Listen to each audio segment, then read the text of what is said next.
എല്ലാവർക്കും നമസ്കാരം. ഞാൻ ഡോക്ടർ സൗമ്യ സരി.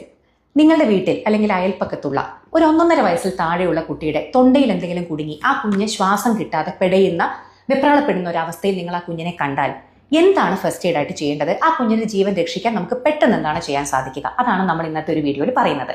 കുഞ്ഞിന്റെ വയസ്സ് എന്ന് പറയുന്നത് ഏകദേശം 1.5 വയസ്സിന്റെ താഴെ, ഏകദേശം ഈ ഒരു ശരീര വലുപ്പമുള്ള കുട്ടിയാണ്. അപ്പോൾ ആദ്യമേ പറയുന്നത് കുഞ്ഞ് റെസ്പോൺസീവ് ആയിരിക്കണം, അതായത് കുഞ്ഞിന് ബോധം നഷ്ടപ്പെടാൻ പാടില്ല. അപ്പോൾ ചെയ്യേണ്ട ടെക്നിക്കാണ് ഞാൻ കാണിച്ചു തരുന്നത്. നിങ്ങൾ ആദ്യം തന്നെ വെപ്രാളപ്പെടാതെ ഒരു കംഫർട്ടബിൾ ആയിട്ടുള്ള സീറ്റിലിരുന്ന് കുഞ്ഞിനെ ഇത്തരത്തിൽ നിങ്ങളുടെ ഇടത് കൈയിൽ തല കീഴായി പിടിക്കുക. ഈ പിടിക്കുന്നതിനൊരു രീതിയുണ്ട്. ഒരിക്കലും കുഞ്ഞിന്റെ വായും മൂക്കും ഒക്കെ ഇങ്ങനെ അടച്ച് ഇത്തരത്തിൽ പിടിക്കരുത്. വായും മൂക്കും ഫ്രീ ആവുന്ന രീതിയിൽ, ഈ രീതിയിൽ കഴുത്തിൽ വേണം പിടിക്കാൻ.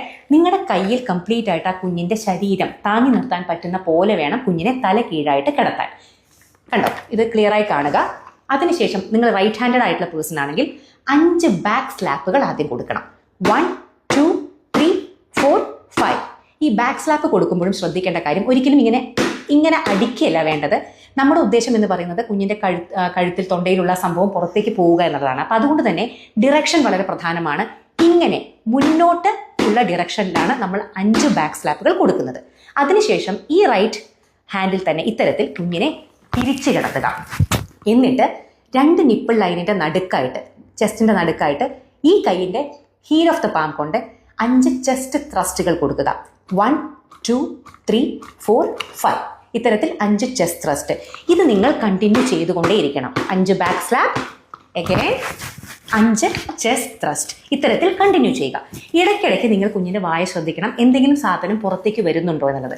ഒരിക്കലും ബ്ലൈൻഡ് ആയിട്ട് സ്വീപ്പ് ചെയ്യരുത്. ഒന്നും കാണാതെ എന്തെങ്കിലും ഉണ്ടോ എന്ന് ഇങ്ങനെ സ്വീപ്പ് ചെയ്യരുത്. അത് ഗുണത്തെക്കാളേറെ ദോഷമാണ് ചെയ്യുക. കാരണം എന്തെങ്കിലും സാധനം പുറത്തേക്ക് തള്ളി വരാൻ പോകുന്നത് ഉള്ളിലേക്ക് നിങ്ങൾ ചിലപ്പോൾ തള്ളി ഉള്ളിലേക്ക് ആക്കാൻ വരും. അപ്പോൾ ഒരിക്കലും ബ്ലൈൻഡ് സ്വീപ്പ് ഒരു കാരണവശാലും ചെയ്യരുത്.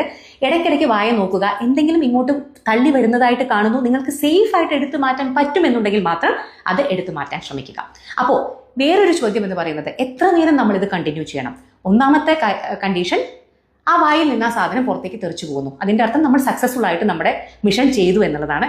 അപ്പോൾ ഈ ഒരു സംഭവം നമുക്ക് നിർത്താൻ സാധിക്കും. രണ്ടാമത്തെ സിറ്റുവേഷൻ എന്ന് പറഞ്ഞാൽ, നമ്മൾ കോൺഷ്യസ് ആയിട്ടുള്ള ഒരു കുട്ടിയിലാണ് ഈ ടെക്നിക്ക് ചെയ്യുന്നത്. കുട്ടിയുടെ ബോധം നശിച്ചു പോകുന്നു, കുട്ടി അൺകോൺഷ്യസ് ആവുന്നു. ആ സമയത്ത് നമ്മൾ ഈ ഒരു ടെക്നിക്ക് നിർത്തി കുഞ്ഞിന് CPR സ്റ്റാർട്ട് ചെയ്യണം. അപ്പോൾ എങ്ങനെയാണ് കുഞ്ഞിന് CPR കൊടുക്കുക എന്നുള്ളത് അടുത്ത വീഡിയോയിൽ ഞാൻ കാണിച്ചു തരാം. സോ ഇതാണ് നിങ്ങൾ ചെയ്യേണ്ട ടെക്നിക്ക്. എല്ലാവർക്കും മനസ്സിലായി എന്ന് കരുതുന്നു. മാക്സിമം പേരിലേക്ക് നിങ്ങളിത് ഷെയർ ചെയ്ത് എത്തിക്കണം.